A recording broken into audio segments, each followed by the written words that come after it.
no matter what I do, I will always hashtag 413 because I am born and raised in greater Springfield, Massachusetts, and I will always say that hashtag Springfield made me. So I thank you for this opportunity. And I thank you, Kiley students and Kiley teachers, for what you're doing right now, because as a former educator, my heart and my creativity goes out to you as well for all of the things that we are doing during this time to keep education vibrant. And thank you for this program. And as I said, one of the things that's most important to me is that I always say, bloom where you're planted. And Springfield, we know many people will say, oh, that's just Springfield. Oh, Springfield, Springfield. And we talk about ourselves sometimes in a way that puts our own selves down.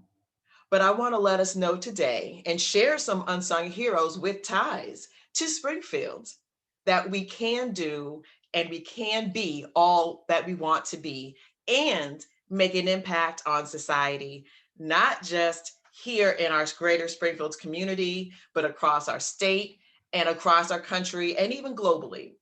Now, if you notice, my t-shirt says I know my history. I am my ancestors. It's very important for me to help you to understand that when you might see something or a meme somewhere that says, I am not my ancestors. Oh no, I disagree. I feel like if we know that we are our ancestors and we stand on the legacy of our ancestors, we can realize the strength that we have and how powerful and beautiful our history is. If I were to ask you, raise your hand, do the hand wave if you know anything about this thing called the Hollywood Walk of Fame, or maybe anything about Marvel Universe, or maybe anything about Black Panther. Raise your hands. Just I'm interactive, so let's just raise our hands, right? If you know, like I know, the movie Black Panther, I'm just going to say that was an amazing it was just an amazing piece of cinema. But what was beautiful were the costume designs. The intricacy of the costume designs was literally amazing. Well, if you did not know, I'm here to tell you that the woman, the Black woman who created and designed and was responsible for all of the amazing colors and textures and patterns in the movie Black Panther is none other than Ruth E Carter from right here in Springfield, Massachusetts. And right now, she's receiving or has just received her star on the Hollywood Walk of Fame. Now, I say that not just because Black Panther was the bomb, but she has a long, extensive history of costume designs in over 40 films. So she didn't just wake up one day and say, oh, here I am at Black Panther. She had a long history of costume designs for over 40 movies, some of which were from Spike Lee as a director. So if you remember the movie School Days, for example, in the 80s, or if you remember the movie The Amistad, which if you didn't know happened right there in Connecticut. If you didn't know, well, Malcolm X, that long, powerful movie, she did the costume designs for that movie as well, many others, including for Steven Spielberg as well. She went to school right in Springfield, Massachusetts. She went to school in Springfield. She's from Springfield. Her family is from Springfield. And she went on, after graduating in Springfield schools, to go to Hampton University, another historically Black college and university. From there, she went on to LA and began her diligent work in all that she is doing. And now the whole world is celebrating Ruth Carter. And she's one of Springfield's own. She's not the only one with ties to Springfield. Right up the street, you have a beautiful school called Rebecca Johnson School. Rebecca Johnson, as you might know, was a very beautiful woman who had such a love and passion for education in the Springfield community that was her major life's work. Now, I'm here to tell you, she was the first Black principal in the entire city of Springfield. And when she became principal, understand this, there was a lot of unrest that was happening in the city of Springfield concerning racial injustice and other issues. So while we can look today and think about things that we see in Ferguson, things that we see across the country over the summer, major unrest as people were trying to figure out how to coexist in this life where we can all live and express ourselves equally and have equal opportunity to America. Well, here in Springfield, there was a lot of that going on. If you, with your history teachers, and you go back and look at some of what was going on in Springfield throughout the 50s and 60s and 70s, we would have been tweeting about it. It would have been all over social media. So coming up out of that history was this very beautiful woman who was born in rural South Carolina. And she came up and made her home in Springfield. And she decided, I'm not just going to live here and chill and do nothing. I'm going to do and bring my gifts and skills to the table, like Miss Johnson said. I'm going to bring my skills to the table. I'm going to bring my passion to the table, and I'm going to make it my goal to educate children. And so she was an educator. She was a teacher. She was at William DeBerry School, Mary Lynch, and she graduated from AIC. And she made her mark in the Springfield community, active in her church, active as a social worker at Brightside Home for Families, and she even taught at beauty school. So she was a very well-rounded woman who I'm also very pleased to say was a sorority member of mine, and I knew her personally growing up as a child. So when I look at Rebecca Johnson, one of our unsung heroes, who has a school named after her, I am so honored to say I literally knew her. I grew up knowing her, and I will tell you personally that everything that we can look at at wanting to be, she embodied it. She was sweet and funny too. That's one of my unsung heroes who made her home in Springfield and now has a school named after her, and her legacy is a part of this community. Now, if you've ever listened to radio, as we always pretty much have, we know that we have a lot of opportunities for radio, Sirius radio, online radio, radio on the dial. Well, there was a woman who was born in the segregated South, meaning she came up as a child, whites only school here, and then the colored school here. They got the hand-me-down books from the white schools and basically grew up, even as a child, picking cotton in rural Alabama. She went on to decide to get her education at Tuskegee University, also in Alabama. I went there too. And if you didn't know about Tuskegee University, here's a side note. Tuskegee Airmen made history. Booker T. Washington made history. George Washington Carver made history. And so there are a lot of things that are powerful about Tuskegee. I'm biased, but I'm not biased. So there you go. But she decided to get her education there at Tuskegee University. And when she graduated, she decided to move with her family from rural Alabama up to Springfield, Massachusetts. And she made her home there. And when she was looking around, and this was very, very different in the early 70s from now, where radio is everywhere, there were very few radio stations, and even less radio stations that catered or specifically showed and played music that Black music or R&B music or jazz music that really wasn't there. So she decided, after raising her family, that she wanted to create a radio station. And so after 10 years going back and forth, fighting at the FCC and trying to get a license, she created her own radio station. And at this time is the only Black woman to own a commercial FM radio station, independently owned and operated. the entire East Coast, the only smooth jazz radio station, which happens to be WEIB 1063 Smooth FM. I'm very intimately aware of this station because not only have I been on air for over 25 years, programming, doing the music, doing production, making commercials, but that's my mother. So I'm saying another unsung hero right here in our community that's not from Springfield, but made a home and a legacy here in Springfield is my mother, Carol Moore Cutting. But guess what? We have some more because we have plenty of history all across the spectrum of every area of human existence with ties to Springfield. One of you, or many of you, might have, as you drive by or as you go by at the street, see Primus Mason Retirement Center, retirement home, community. Well, you may never have ever known anything about who is Primus Mason. Well, I'll tell you a little bit about Primus Mason. His parents, he was born actually in Munson, Massachusetts. I didn't know that. He was born in Munson, right up the street. His parents were free Black people.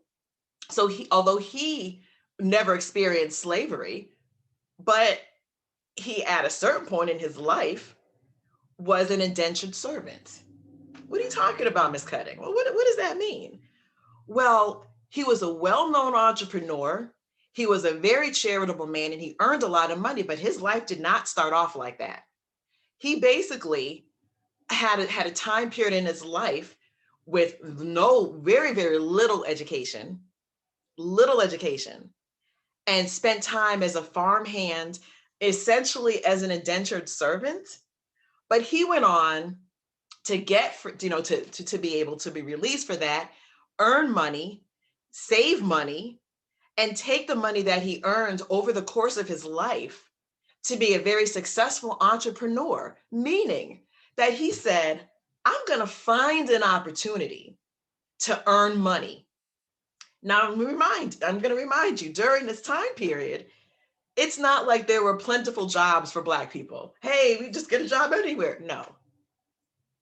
If you know history, that was not the case.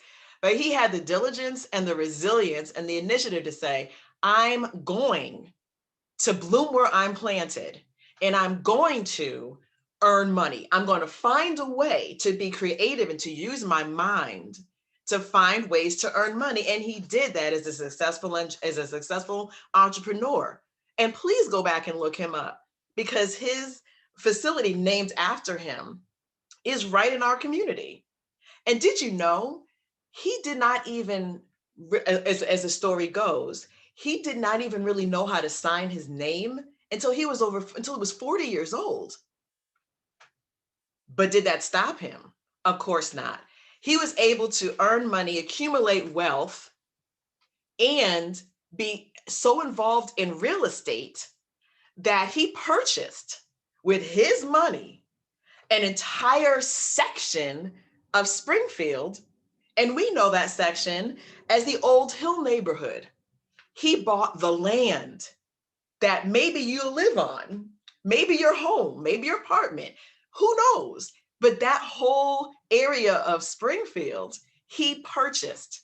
And as a result of his creativity and his desire to be a part of the community and to be helpful and to give back and pay it forward, he purchased this land and left his wealth to charity. So when you think about and you drive by or you see Mason Wright Retirement, know that the story behind that man is that he decided that he was going to take what he had and give to the community and give to others.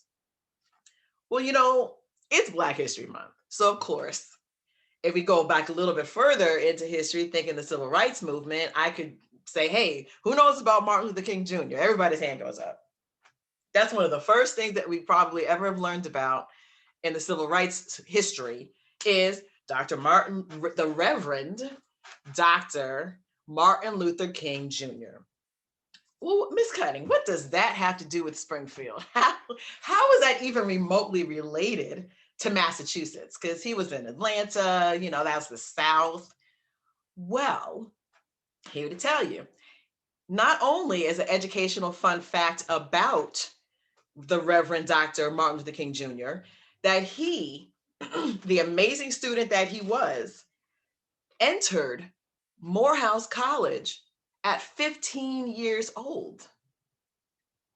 15 years old, he's starting college at one of the most renowned historically Black colleges and universities in Atlanta. He started college at 15. What was I doing at 15? I don't know. I was dancing at the Dunbar. But at 15 years old, he started college at Morehouse. He went on to get his education, to further his education at Boston University, 90 miles up the road. But still, what does that have to do with Springfield? Well, did you know that one of his most famous commencement addresses as a speaker was right up the street at Springfield College?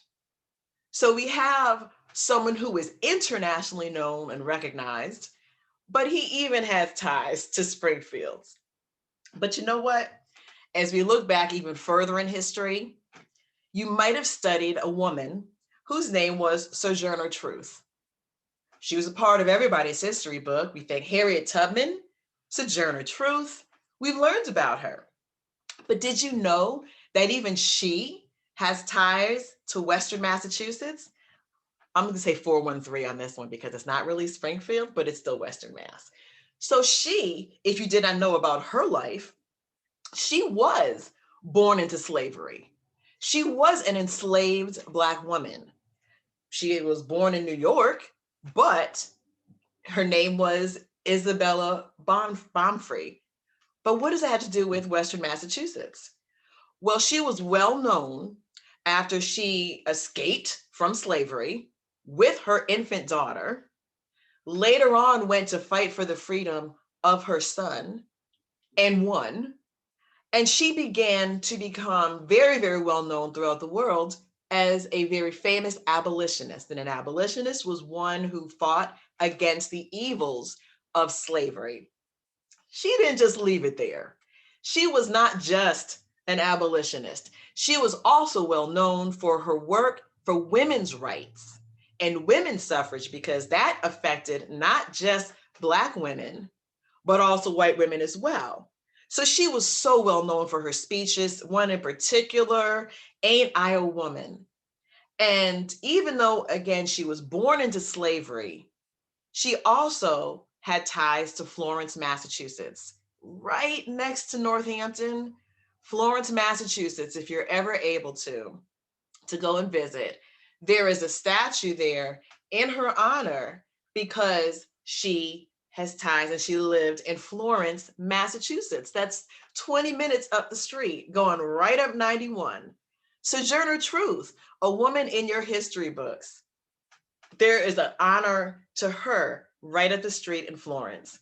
So throughout our entire history, no matter what the level of education, whether you started off as an enslaved person who was forbidden, it was against the law to learn how to read or write, or whether you were like Primus Mason, who had very, very little formal education, but made his legacy known right here in Springfield. Martin Luther King Jr. went to college at 15. Ruth Carter graduated from Long Meadow. I graduated from Long. She graduated from from Springfield school system, just like you will. So I'm here to tell you that I expect that the unsung heroes that were mentioned, and I know all of them personally, and I vouch for their wonderful characters that were honored today in this slideshow. All of the unsung heroes that I'm sure you've learned about throughout Black History Month and throughout the course of your entire school career, that they made an impact because they decided to. They were unsung heroes. Sometimes they got well known, but we have so many unsung heroes that are right here in your schools, in your communities, in your houses of worship, in your families, and even in your surrounding communities. If you see some of your elders, some of the old people, you might want to take some time to, just to sit and talk and listen, because I know they have stories. They too many are unsung heroes that had an impact right here in the place that we call home. So, what am I saying? I'm saying that if you know your history, you'll acknowledge the fact that to say I am my ancestors is a powerful thing.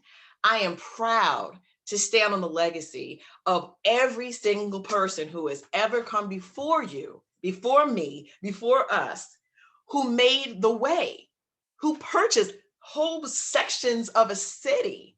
That's huge. So, what can we do? My expectation is that we become the next unsung heroes. I expect you to be an unsung hero in whatever area you might choose to find yourself in. The responsibility of all of us is to give back, to pay it forward, and to be a part of community. So to give back means when you have a little bit of something, if it's your time you're giving back, because giving back is not always about money. It's about taking time to speak to younger children about things that you might have learned, to share things in your experiences, to help others along the way because of what you've learned. And paying it forward. Don't just look at, well, here I am right now. This is just Springfield. No, no, no, no, no, no, no. Springfield is on the map and it's not just for bad things.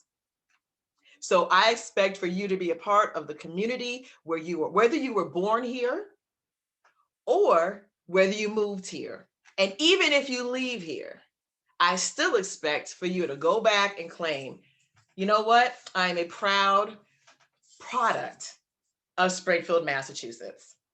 So please know your history and stand on the fact that I expect you to be your next generation's unsung heroes. So I thank you. I'll leave you just with a quote, just because Sojourner Truth was so powerful and so impactful globally. Very simply, she said, "It is the mind that releases the body."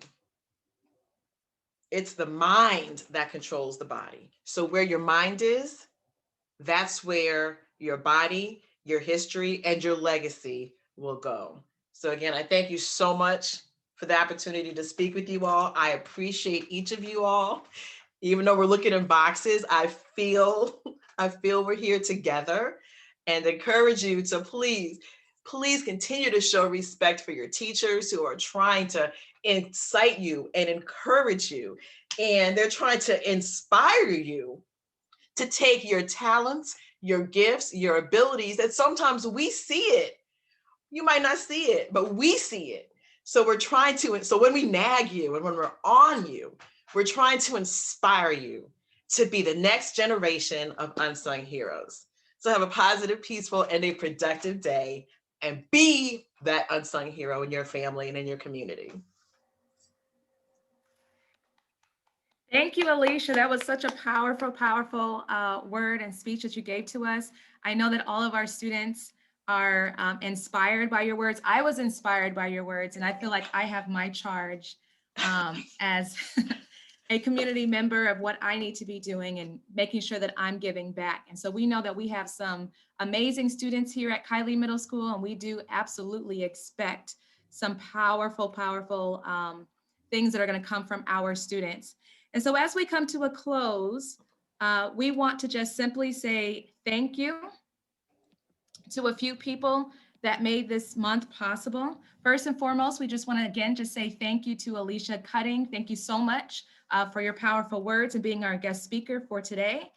We also want to say thank you to some teachers that were a part of this year's Black History Month programming. So thank you so much, Mrs. Visco. Thank you, Mrs. Abrams. Thank you to Ms. Goica. Thank you to Mr. Lavasser. Thank you to Mrs. Ferguson. Thank you to Mr. Watts. Thank you to Mrs. Herbert. We want to say thank you to Ms. Jones and the entire guidance. And then we want to say a special thank you to Principal Femia and the entire administrative team for allowing us to have a Black History Month program for this year.